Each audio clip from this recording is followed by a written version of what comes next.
Welcome to How Would You Write It? Hi, I'm Nanita Taylor. I'm your host, and I get the opportunity and chance to sit down with creatives so we can find out the story behind the story. Today, I have the great honor of sitting with Laurie Kirk. She is a fearless and wildly original writer whose work blends humor, trauma, horror, and emotional truth into something entirely her own. She is a history graduate, trained actor, an emerging screenwriter whose pilot Till Life Do Us Part became a finalist at Series Fest and a quarterfinalist at Vail Film Festival. With stories centered on twins, duality, family wounds, and the supernatural, Laurie is building a voice you won't ever forget. Welcome, Laurie. Thank you so much. It's so great to be here. I'm so excited to talk to you about your project, about your history of how you decided to move from screenwriting, and I'm sure you're still acting, move from screenwriting into becoming a novelist. But I really, really, really want you to talk to us about, can you give us a little bit of a blurb about Till Life Do Us Part and what that is about? That's the first project I ever wrote. Wow. Back in 2021, I discovered that I am a medium, so I can communicate with dead people. Okay. And that was kind of a shock. Mm-hmm. I'm sure Um, it was. yeah, I had had one supernatural experience back in 2011 or 2012 in Tombstone, Arizona, Okay.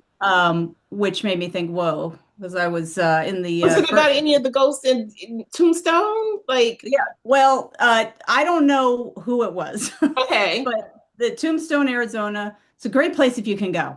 Go. It's fantastic.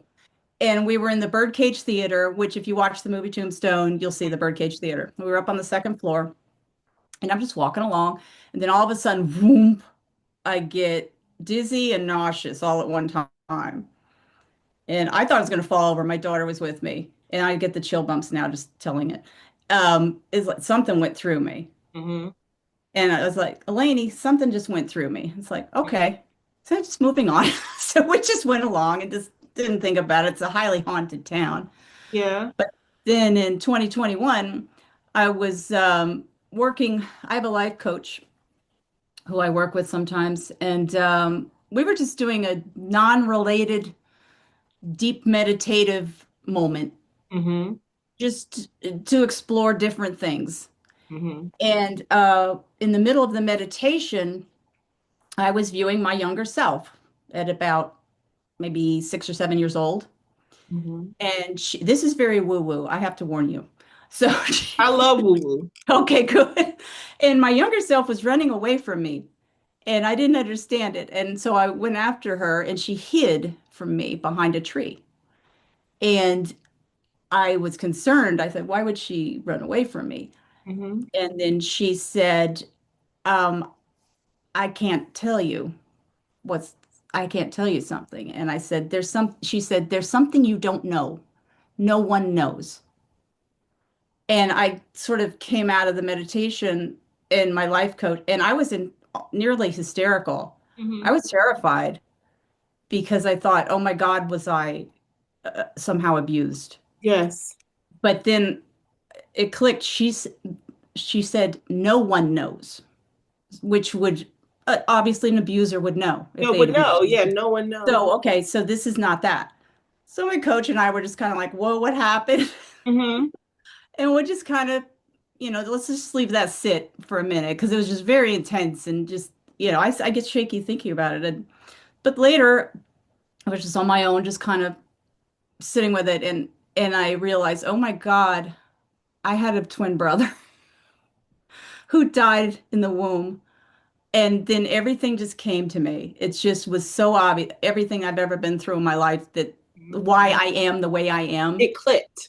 that yes, this loss. And I learned about womb twin survivors and that they estimate 10 to 15% of people are womb twin survivors. A lot of people know They know, yes, my mother was pregnant with twins and one of them passed in Hmm. the womb, and they're aware of it. But there's Hmm. a lot of people like me where the twin died probably before mom even knew. I mean, this would have been back in the 60s. Hmm. You didn't even know you were pregnant till much further along. Yeah. And so I think my brother just passed without anybody even knowing he was there. Hmm. But I knew and felt that loss as a little tiny person and had always carried it with me. So that was trauma. Yeah, Always before I was carrying even you. You born. didn't even, and you didn't know what that was. Like you were carrying Yeah. it, but didn't know. Yeah, I was carrying this loneliness that was bizarrely profound. And my daughter had said to me a couple times, she said, yeah, I know other only children, and they're not like you. They might be like, wow, I wish I had a sibling. That's a bummer. But Hmm. with me, it was just this really Missing bizarre. someone. Yeah. And it got worse as I got older. Ooh. Even though I have an awesome husband, I have five great kids, Mhm. surrounded Okay. by, a Big lot of, family. Yeah. but still this aloneness of, or I always a joke about it's like being last of a species, like being the Hmm. last white rhino or something. Hmm. But it's hard to explain. But that gone the minute I knew that he existed and that he's around, Hmm. I can kind of he dips in and out and I can talk to him. And I know his name is Kyle Hmm. because I was named after both my grandpas. So it's Hmm. like, of course, he would have been named after both of our grandpas too. I love that. And my daughter's got a very powerful medium, a friend who's, I mean, like off the charts, like Whoopi Goldberg ghost kind of medium. Oh. She has to flip the switch off. Hmm. It's so So powerful. she, oh, so she switches it off so she can have. She does because she otherwise she'd go places and they're bothering her literally. Mhm. So she confirmed everything. She's like, yeah. She said, I'd been to your house and I knew somebody was in that hallway. She wasn't afraid, but she's like, somebody's down that hallway. And it's like, oh, it's your brother, Kyle. Okay. Wow. So that's what started me. And also I found out I could communicate. Both of my parents are passed away as well. Hmm. And I started to be able to communicate with them. And I thought, this is so bizarre. I should write about this. I don't know what form it's going to take. We'd always joked as a family. My oldest daughters, now they're both in their 30s. We would always joke, we're going to do a musical about the family someday and call it Shay Moron. Shamoran. I Shay Moron, yeah. And I thought, love okay, it. Should I write Shay Moron? I And I love said, that. it's like, it's not a musical. I don't know how to write a musical. So I just started writing, and it turned out to be a TV pilot. And the more I wrote, everything was funny. Hmm. But in the TV pilot, they come back and they're tangible, like you and me. Hmm. So it's about family and like my character, who's in her 50s having to deal with her 38-year-old dad who's come back from the dead and trying to reconcile and then finding out she has a twin brother that nobody knew about. And it's pretty hilarious. I look forward someday to getting that project out there. That's where it all started. I would love to see The that life show project. was part. I would Yeah. love to see that. That Yeah. is the best inspirational story of how you created a script out of. That is just Yeah. the most. That's the best inspiration I've ever heard on this podcast. I love It was crazy. And I know everybody's on their own journey of what they believe, and I it. completely respect them. That's why I always say, if I start to talk about it, I'll say, how woo-woo are you? And Oh, most I love people Google. are pretty I can talk open. about I've supernatural stuff never, all day. I've never had anyone be very, very closed about it. But even if they are, I say, well, if nothing else, it's a great story. Just view it as that. Tell Kyle hello for me. I love it. Oh, he'll hear you. Don't worry.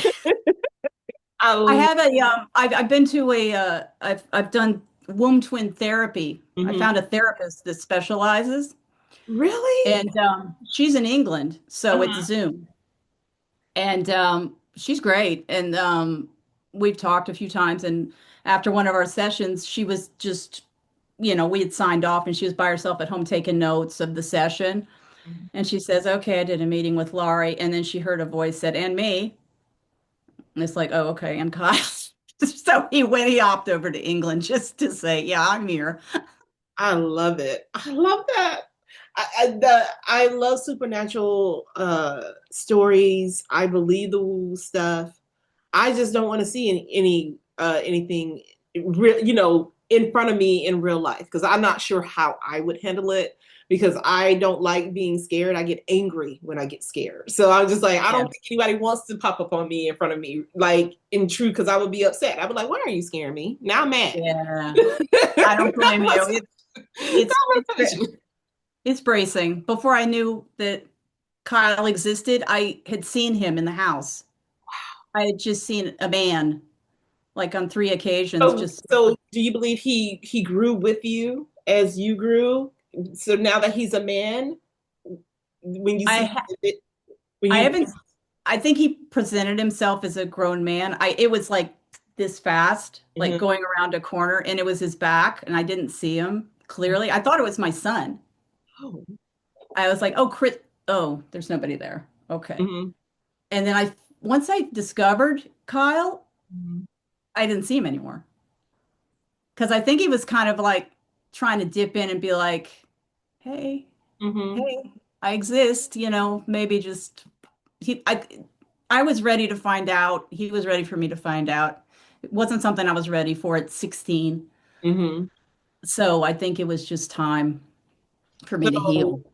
did you learn how to control your own gifts uh, after 2021 when you had that experience when you figured out that you're a medium?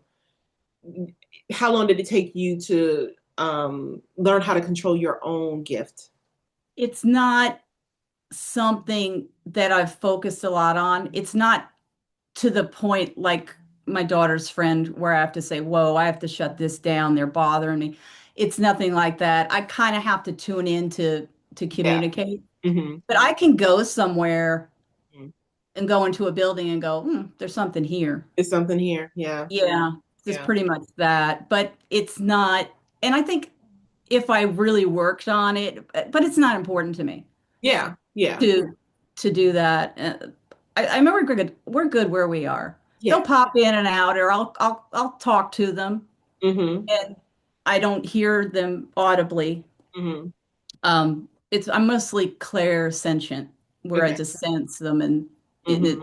I hear them in my head. But um, just having them around is nice. Oh, that is, I love that. But Yeah. let's get back to your Okay. craft It's a because huge thing. we can stay all We day. could be on it. We'll do Yeah, another one where we talk just but we about talk the about that. Yes, I would love to have you back for that. But let's talk about your craft. Your life story is incredibly layered. Pain, resilience, humor, spirituality. When did you first realize writing could transform all that into art? was after I started the pilot, the To Life Do Us Part, because I'd never really written. Mm-hmm. I'd been an actor, Mm-hmm. and so I knew I was someone who wanted to create characters and stories and be tap into something that I knew that a lot of my pain could be used to do something good, Mm-hmm. something positive. And I think partly too, I like stage work especially. I like being in front of an audience and feeling that energy and playing off of it. But the writing was kind of crazy because I started writing the pilot and I just dug really deep and the characters are based on my kids. Mm-hmm. So that part was like, well, this is Tommy and so that part wasn't super complicated, but I had to kind of wing it a little bit with my dad because I Mhm. didn't really know him. He died. He had left when I was 3. They divorced, and then I started to see him again when I was about 11, and then Oh. he died pretty soon after that. So I didn't really know him very well. So Mhm. he's mostly I've had to kind of create him and my brother as well. Mhm. But just in the process, I found out I was writing the show as a what I would call a two-hander Mhm. about Laurie and Mike, this couple, this married couple, and them dealing with these ghosts suddenly living in the house. And at some point, I realized, oh, I'm Laurie and Mike, because I would read Mike and it's like, yeah, that's me too. Uh-huh. Even though I have a husband named Mike, he's not the Mike in the show. Uh-huh. Because now, don't tell anybody. I told him once he's too boring to be on. Nobody wants to see him on television. So I made up some stuff about Mike. I made a different Mike for TV, but Mhm. that's okay. My husband knows. That's okay. So it's like two halves of the whole. Mhm. It's that dual aspect of myself that I didn't even know I was putting on the page until one day I said, whoa. And the same thing happened to me with the book in Mhm. the Baby Marvin script. Yes. I didn't know I was writing about myself, which I think is more powerful. I think if you sit down to write specifically about yourself Mhm. strictly, I, I, I don't think it's as powerful. I think if you find yourself by accident, that it's a lot more I to it. love that, Lori. Find yourself by accident. Yeah, because I think that you're in a different headspace. You're just creating a story and you're creating characters, and then I think it's more authentic. Now, even though the pilot was obviously about my story and the character of Laurie was based on me, obviously, I tried to sort of do the bird's eye view of it and be out of it Mhm. a little bit. And then I found out, oh, wow, Mike's me too. Okay, that's weird. Okay, moving on. I I love how your brain works. I love how you use your craft and your gift and your experiences to build and birth something. I call it birthing something. I call it, Yeah, like you birth something out of that. it And is. you birthed. Let's talk about Baby Marvin. Can you Okay. give the audience just a little bit? Can you tell us about what Baby Marvin is about? I'm Okay. sorry. I read the one Oh, pager, you read the page. and I'm so excited about. I'm excited about it. And I read Well, the here, one pager. Okay. here's my cover right back here. Oh, David Marvin. okay. I'll I let you see. love that. That makes sense. Okay, I'm sorry. Let me pull No, back. that's okay. All right, what? Okay, Baby Marvin is set in 1968. Hmm. It's about a boy. He's a former child star, Hmm. and he turns 18, and his life starts to fall apart. Lies are exposed. He's been mistreated. He's been lied to. He's been deceived, and he starts to see this mirror image of himself that's not quite right. And as his life disintegrates and he suffers some tremendous loss, the mirror image comes into the real world, Hmm. and together they seek revenge against all the people that have hurt Marvin. And it's I just love this story. It's almost more personal to me than Till Life Do Us Part, weirdly, and also accidentally, as we said before. I'm looking for an actor's name because when I was reading the one pager, his face popped in my head. I said, "Oh my God, this would be such meat for him." Oh, really? Oh, what is his name? The guy who played Pennywise, the young guy who played. Really, Oh, I would have thought Jake Gyllenhaal, but Oh, Jake Bill is old, huh? Skarsgård, yeah. I think Bill But Skarsgård is Pennywise, yes, yeah. Skarsgård guy. Yes. Yeah. I just saw when I was reading the one pager, I was like, "Oh, this is meat. This will be such meat for him." Yeah. Because I'm a writer and I picture actors first, and then I go, Me "What too. what can I Me what can too. I what haven't I seen them in yet?" You know what I'm Yeah. saying? And I was like, "Oh, I haven't seen them in a sci-fi. I haven't seen them in a horror. I haven't seen them in a rom-com. Let me write something to that." And so when I was reading your one pager, I guess his face immediately popped in my head, and I Yeah, was he's like, got a great range, yeah. "Oh, He's great. he would tear this It would role tear it up. apart." Oh Yeah. my God. Oh, I'm sorry. I I didn't don't mean to No, interrupt. that's fine. I I see didn't, my son. I see my youngest son, huh? which is, I know that's weird, but the origin of Baby Marvin is a joke. between me and my daughter from Hmm. 12 years ago because we were dropping her off at college. We're in the Poconos of Pennsylvania, and we were dropping her off in Manhattan at Pace University. And we were sitting at breakfast at the hotel, and we just started talking with, New York. We're talking in New York accents, and we're just Hmm. going on and on. And we just gave each other names. I said, "I'm Gladys, you're Blanche. Here we are. And ain't this wonderful? Hey, yeah, it's wonderful. And so then we gave everybody in the family an alternate name, a New Hmm. York name. And my youngest son, who at the time was like 9, he was Baby Marvin. Baby Marvin, the entertainer, because Baby Marvin, well, Baby Marvin, he can sing, he can dance, he's wonderful. And so we would just, it was just a goof. And then when it came time to write another project after Till Life Do Us Part, I said, I should do a horror script. Okay, I don't know how to do that. Let's give it a whirl. And then I remembered Baby Marvin. I don't know. And I just imagined a kid who had maybe been famous for a short stint. Hmm. And then originally I was going to have him be kind of a misfit, kind of the local misfit, but I went away from that. I said, no, this is a kid who is the salt of the earth, loved by the community, genuinely good person. He's the most genuinely good person I've ever written. And this darkness just ends up surrounding him. And it made me think, what would a, a down-to-earth, kind person do if this happened? What would it take to drive somebody like that to do terrible things? I want readers to think, would I do that? I might do this too. I might do this. What would it take to make me or you do the ultimate, Yeah. you Crazy. know? Yeah. And that's what I thought. Well, let's go that way. And I had, you can't see it on his cover, which I love. I love my cover. That's a beautiful. But when I was when Christopher, my youngest, he's in all my marketing stuff. If you go to my Instagram or anything, all the videos, images, it's Christopher. Hmm. He's a great, great helper. He Baby Marvin, when Christopher was little, he was in The Wizard of Oz. He was a munchkin. He was like 4, and they did a stage play. And for his makeup, I put these 2 big red dots here and a little red dot here, Hmm. just to give him a little bit of pop on stage. Hmm. And I remembered that when I came to write the script and the book, and I said, well, let's do something with these dots because that ties him to his childhood. Because Marvin was he was the spokesperson, the face of President Dwight Eisenhower's Safe Driving Day in 1954 when Marvin was only 4 years old.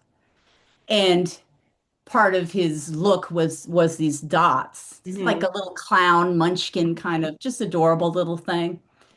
And so he was in all kinds of posters and things for Safe Driving Day. Everybody drive safe, slow down, Dad, that kind of a thing, just, for a year of his life. But then when things start to go tilt for him, he takes his mom's lipstick and he draws the dots on his face again. And that's Hmm. not a good sign. If you see Yeah, grown he has gone Marvin, off the deep end, and that's the sign. yeah, Yeah. yeah, he's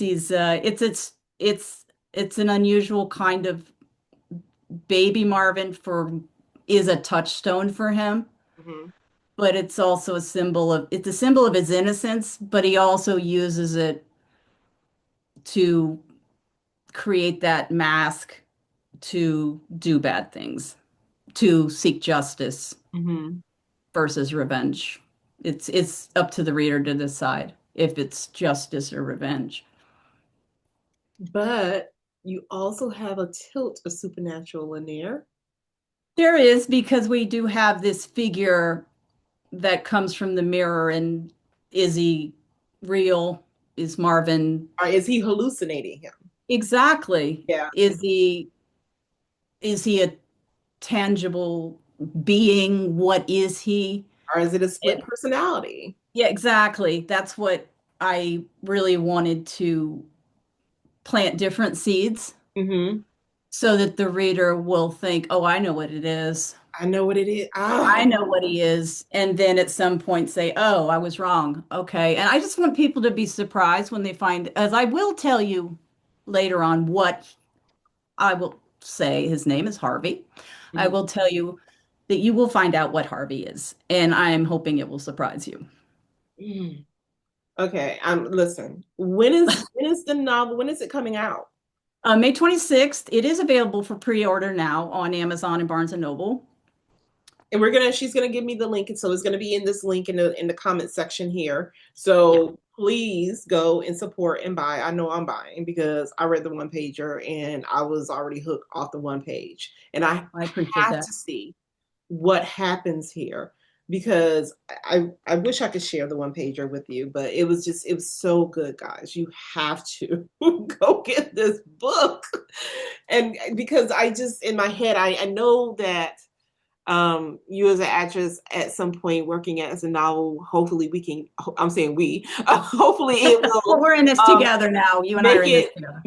make the IP makes it to movie status because our series status, like a little bit in my head, I'm thinking, like Stranger Things is another, no, the Pennywise, actually, let's go back to the Pennywise series. The Pennywise series that's on is an HBO right now where Oh yeah, what is it called? Castle Rock? Am I wrong? Or is ooh, that I can't no? remember, but you know what I'm saying. I feel that Yes, I know. I watched it. yeah, Yeah. I feel that energy around it. Like I feel like it could be a series, like of following Marvin and his kind of falling into this darkness, as you stated, where everyone in town loves him. He's a good guy, and then he's having these moments of of not himself or Yeah. are being pulled back, being pulled to something else that is not him, or he doesn't feel it's him. Yeah, And and it's he's a little bit to me, oh God, I had a comparison in my head when I was first reading it. I was like, it's a slight uh, mix between possibly roll with me here, Batman, Batman's origin story a little bit, and then if Batman and Joker became one person. yes, it's definitely a duality. It's a Marvin Harvey, what's real? Is this just part of myself Mm-hmm. that I'm manufacturing? And I think that you're absolutely right about that. And I definitely could see it as a series. Now, when I first wrote the script, I showed it to James Moore, Mm-hmm. who's my publisher and my manager, and he loved it. He loved the script. And anytime I would see him after that, he'd say, "Oh, I got to see Marvin on the screen." And it's like, "Yeah, me too." And then he said to me one day, "So you got to turn it into a book. I So you'll have trust the him. IP." James is so wonderful. He's a great writer himself Yeah, he's and a great awesome. mentor. He has a good eye. So if he's saying it, Yeah, yeah, I'm cheering you all the way because I want thank to you. know. I need to see this on screen, but I can't wait to also get the book. I Okay, hope. Yeah, I'm I very know the proud of book it. is going to give us the meat that sometimes in a script it gets kind of cut down or cut out or trimmed Yeah. to make it more delectable to audiences. Yeah, it's So streamlined. Yeah. yeah, That so was the I tough. listen. Yeah. Please, we're going to put the link to Amazon pre-sale here. Go Okay. get the book. Now, you balance dark subject matter with humor. Why is comedy important even in stories rooted in pain or horror? Comedy, it's a coping mechanism. I mean, we all know, and I'm guilty of this too. We all know that person who jokes a lot. Mhm. And if you joke too much, it's almost there's some hurt there. There's some Yeah, hurt under there yeah, somewhere. you're hiding something. Yeah. And and I think if something's I always grab it. Comedy is what comes naturally to me. Hmm. So writing Baby Marvin, I mean, there's some comedic elements. Actually, Harvey, I'll call him a doppelganger for want of a better term for discussion, the doppelganger of Marvin, he's actually brings most of the humor. Really? Yeah. He's kind of that off the rails character who's also alternately funny and freaking terrifying. Fine. Yeah. Yeah, That's the most terrifying part when you have someone who is likable, but they also it's that balance of crazy, the likable, and you fear for your life with this person. yeah, Like it's off the rails. Yeah, yes. Yeah. yeah. He's that. So he's much more of the comedy portion of the book. And that again, that's probably goes back because I at some point after writing the book, I had written a screenplay and I'd written the book and it was done and I said, "Oh, I'm Marvin." Okay. "Oh, I'm also Harvey." Okay. Mhm. Wow, this happened again. Again, I love that. I love that you see and you are able to pour parts of yourself into your creativity. Like that to me is just I think it's And just accidentally, again, it was an accident. I wasn't yeah. trying to, and I there's probably a little bit of me in Marvin's mother. Hmm. Oof.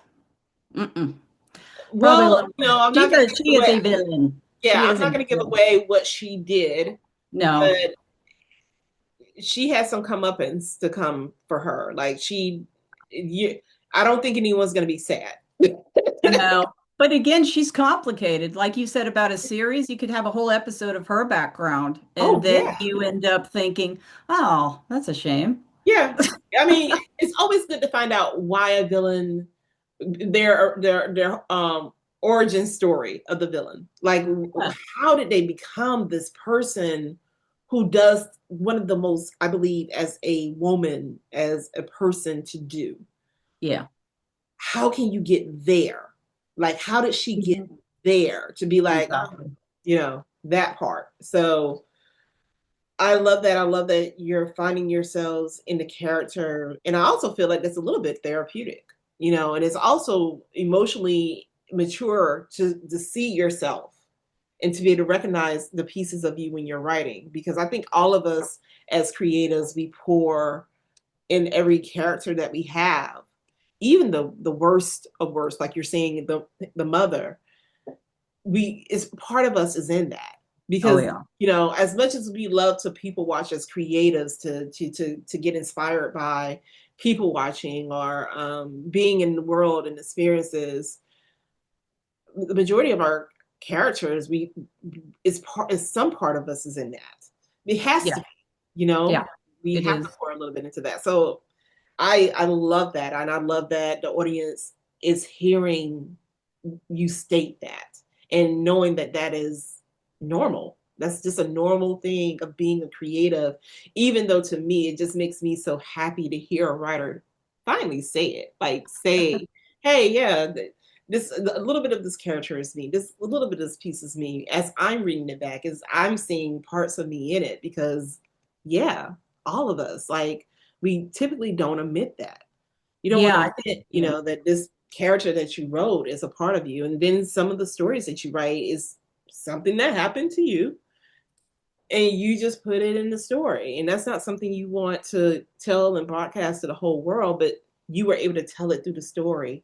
So it can the audience can see not only a wonderful story that's captivating, but they also learn something. They also see themselves in it too. So I'm sorry, let me get off my Oh, soapbox. no, no, you're fine. I think too, what I've found out, this is in real life or TV or whatever, when you really hate a character or you hate something or hate a person, it Mhm. might be because it hits a little too close to home. Yes. Like there's something there that I think you have in your heart. It doesn't mean if you're watching a mass murderer, you're a mass murderer. But if Murderer. you just really just, oh, I can't stand her or I can't stand him, Mhm. Listen, sometimes it's it's still on because, site for Joffrey from. no, we're not going to have that. No, none of that. Mm-mm. It's still on site for Joffrey. I'm telling you right now for Games of Thrones, Game it's of still on Thrones. site for him. But But there's something there, yeah, it's like there's something in you that's rejecting something about yourself. because it's so because you know it's so Yes. visceral sometimes the way you Yes. feel about these people, and it's like, whoa, Yes. come on down. It's It's just just so a character.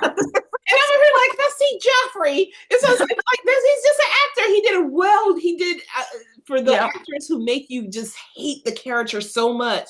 You have to give them credit because you're like, you're there. It makes me when I see you like, and I saw him on a red carpet somewhere. I was like, oh, there's that. now see, when we talk next time, we're gonna have to explore why you actually see yourself in Joffrey. I know, right? Maybe the spoiledness, maybe the spoiled, and he had everything at his fingertips and still was just evil to A people. Just crazy person, evil. yeah. Mm-mm. Maybe that's what it is. I don't know.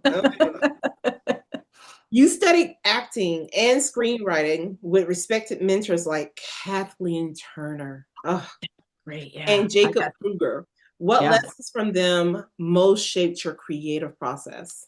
Oh gosh, Jacob Kruger um taught me so much about the screenwriting, mostly, not the novel, but the screenwriting. That opening scene, you got to Sketchy. hook that person. I mean, nobody's gonna watch. I mean, I think I saw something that estimates that you've got about 20 seconds on streaming to hook somebody because they'll just click, click, click, click, and I do it too. Mm-hmm. So it just that opening scene, that opening moment has got to just, it's got to hit. Mm-hmm. So that's probably the greatest thing I learned from Jacob. Kathleen Turner. Oh my gosh. Oh, I had seen that she was doing an acting intensive in New York. And I thought, well, let me go audition. What's the harm, right? So I go and I didn't know what to expect. And sure enough, it's like there's Kathleen Turner by herself in a room, and you go in. It's like, oh, okay. voice, her voice. It's like this is just like, oh. So I did my monologue and she was awesome. She's like, all right, let's try this and let's try this and let's say. And then on the way home from New York, because I'm like 2 hours away if the traffic's Mm-hmm. bad, which it usually is. And I got a voicemail that yes, Kathleen would like you to be in her class. And it's like, okay, yeah, I think I'll manage to fit that schedule. So I got to go in for 3 days and we just worked on monologues and just being in her presence more than anything and just the passion and the diving in. And for me, my biggest problem is I'm very controlling Mm-hmm. because of my background and everything. Things have happened to me that I couldn't control, so I grew up to want to control every single thing around me. That makes sense. Yeah. Yeah. So, which isn't the greatest. Mm-hmm. So, but in the acting is that way. It's like she taught me just to let go. Mm-hmm. And it's like I didn't realize I wasn't letting go, Huh. but now I'm more conscious of it. It's like, am I just being too controlling of, okay, I'm doing this and I'm doing this, I'm doing this, just kind of let go and be messy. That's what I can't do is be messy. Ooh. I don't like messy. I like even when I'm cooking, it's like, oh, I got something. Oh. No, it's like and acting messiness. Um, I she taught me be messy. Mm-hmm. I mean, tell me that Kathleen Turner can't do messy Mm-hmm. better than anybody. Mm-hmm. And More than so, this. I mean, I mean, so that's what she really taught me more than anything else was lose control and just be messy. I love it. I love that. Okay. Many writers struggle to find their authentic voice. When did you realize your voice was this wonderfully bold, strange, funny lane and that you should own it fully? I've most of my life been pretty honest and direct, Mm-hmm. sometimes too direct. Mm-hmm. Um, and writing just came naturally to me. And also being very visual, I think you're the same way because as you Yeah. said, you see the Yeah, I actors. visualize it first. Yeah. I sometimes feel like it's less me creating stories and more me just writing down these stories that are happening in front of me, like dictation, just Mm-hmm. trying to get it down Mm-hmm. because these stories come in. The character enters a room and, oh, that's what she looks like. Okay, that's cool. Or that's what he looks like. Or there he goes. Sometimes I'll have an actor in mind. Other times they show themselves to me. So there's got to be an openness instead of saying, okay, I think I want this type of character, or this, I want her to be this or that, or him to be this or that. It's like saying, okay, I need a character. I need this guy to have a girlfriend. She walks in the door, Hmm. tall, gorgeous, black woman. Hmm. I called her a work of art on Louboutins, Oh, and she just showed herself to me. poetry. So, yeah. So I didn't just like go into great detail. And I also don't outline. God Hmm. bless the people that outline. I don't do cards. I just Do write. you do the character's background? Because I was like, Yeah. oh, I have them in my head. I was just like, I hear people they do a full character breakdown analysis where they were born, their parents, their likes, their dislikes, all that. If they have allergies, and I was like, oh, don't do that. I guess No, I have them in my head, like they're there, like this person. I know this person, yeah, so they're I was letting like, me know. They'll tell me if they have allergies yeah, later on. yeah, It's like meeting people like you and I meeting. yeah. I don't have you have some stuff about me, Mhm. but I mean, I don't have a whole background about you, or if you meet anybody on the street, they reveal themselves to you. And that's how it is when I write. They show me, not tell me who they are. Yeah. And it's like, oh, he's great. Everybody loves him. He's very kind. He's very gentle. He's a wonderful kid. Or wow, he's crazy. Now we're not knocking people who do the full right. Oh no. Yeah, we're not knocking that. We're just saying there are I different. can't. However, you get to fade to black or to the end of the story is however you do that. Oh We're not yeah. saying don't do it. We're just saying Oh no, no, no. we don't do No, it. no, we don't do that. My brain, my brain, I always say the inside of my head looks like a beautiful mind. The wall with the strings and that's what it is. That's the way my brain is. And like I've got a script on my computer right now and I'll just write a scene. And I'll just write a scene as like this scene will and then if I don't know where the scene goes, I just stick it at the end and then later I'm cutting and pasting and it's probably some people it would drive them insane if they saw my process. Because they've got the cards and they got the this and I've been Yes, told make this up. organized. I'm Yeah. like, nah, nah. I'm gonna say it, Lori. I'm the same. I'm not. I'm just like I go. I see a scene. I see a dialogue. I see, and I write that, and Yeah, I keep moving until I'm like, okay, let me connect this. Like, yeah, where we're gonna get from, she was just in bed with a guy to now, she's kicking someone's behind, in a park, you yeah. know, how do I get these two scenes to get there? How do I get there? Yeah, And that's much better than yeah, because you've got the scenes yeah, and then you connect them or maybe you don't. Maybe you say, "Oh, I gotta toss this because now we're gonna yeah, put them on a train." I mean, so it yeah, just doesn't matter. yeah. It doesn't matter. So yeah, I love that. Okay. Um, you have mentioned well, you didn't mention, but to me, she mentioned guys. To me, she mentioned. I should have rewrote this question. You have several new projects in progress. You want to tell us about any of them? I've got Can you tell us about any of them? I've got well my pilot. That's my that project's like my big heart and soul because it's the first thing I ever did. Of course, Marvin. Right now, we're working Baby on Marvin Marvin, is getting coming him out out. there, baby Marvin. Marvin, I'm what date again? May 26th, May but 26th, we're guys. on pre-order. Pre-order now. My other screenplay that I'm completely obsessed with is called The Meat Department, and it's a comedy. It's a political comedy Uh-huh. about twin brothers. They're fraternal twins. They're based on my sons. Uh-huh. And one lives in the Poconos in Pennsylvania, the other lives in Washington, D.C., and together they team up to bring down the federal government. But it's a comedy. And even though it's political, I'm not interested in preaching to people or, shoving my politics or philosophy down people's throats because who cares? Mm-hmm. I wrote it so that you can see what you want to see in it. Mm-hmm. So somebody can say, oh, that's so and so, or oh, that's so and so. It's like, sure, Mm-hmm. Mm-hmm. it's what you want to see. Yeah. instead of saying, okay, here's this person and here's this person. Mhm. So, but it's pretty funny. I really want to get that one made. That one's done. Mhm. Let's call James and tell him to get that one. Come Get on, that James. Come out. on, James James. is busy. He's working for me I know right that now. man is working. He's working. Nobody works harder than James. Hardest working man in the He industry right is. now. Seriously. Yeah.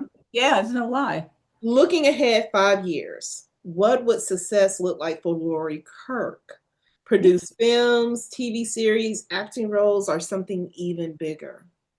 Oh, I want my greatest dream goal is to have Till Life Do Us Part on TV. And I want to play that part. I want to play me. Mm-hmm. I want Baby Marvin to be a movie. Oh, 5 years from now, that's probably about right yeah. to at least have it in the works. Mm-hmm.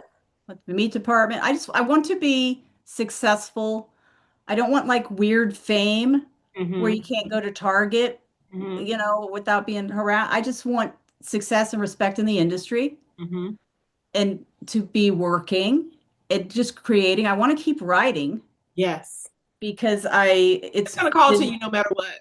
yeah, and I love doing it and Mm-hmm. I love talking about it as well. I do feel bad. There's a lot of really great writers who just could not do what you and I are doing, speaking in this way, because they are really nervous and can't really. Mm-hmm. That's why being an actor has helped because, yeah, I'll get on and run my yap about anything. But yeah, I want my husband to retire. Yes. The Mike that I not didn't put on television because he's too boring. I She needed says boring. this with love. I needed a more stable man because I'm such a wacko. Mm-hmm. And It typically wouldn't. that's what happens, you Yeah, know? I don't want to. I need. He's calm and he's just like very steady. He's been taking care of me all these years so that I can do what I want. I raise the kids, and now I'm writing. Now it's my time, and I'm having my career. Now the kids are all grown. I love that. Opposites attract. So he's the stable one. You're the, hey, we're for to go. I'm for to do and da, da, da, da. And he's just like, okay, babe. Okay. Yeah, Okay. exactly. I love that. Well, Lori, where can people find you? My website is Mm-hmm. thelaurie.kirk.com, or you could also look at babymarvinofficial.com. All of my social media is at the Laurie Kirk. Yes, all of them are that. So, And I'm gonna put all her connects, her social media here. But again, and the book, Baby okay, Marvin. Baby Marvin, comes out May 26th. Yep, you can get on Barnes and Noble right now and Amazon. It's on pre-order. The ebook's on there too. So, I love that. Okay. So the ebook is on there. So there's no excuse. yeah, ebook and paperback. Okay. No excuse here. Let's get this. I'm getting it. I'm letting you know I'm getting it. Oh, So good. I because I appreciate that. just like I said again, I the one pager was enough for me to go, wow. I Lori, I now I'm just like, dang, I should have got the book first.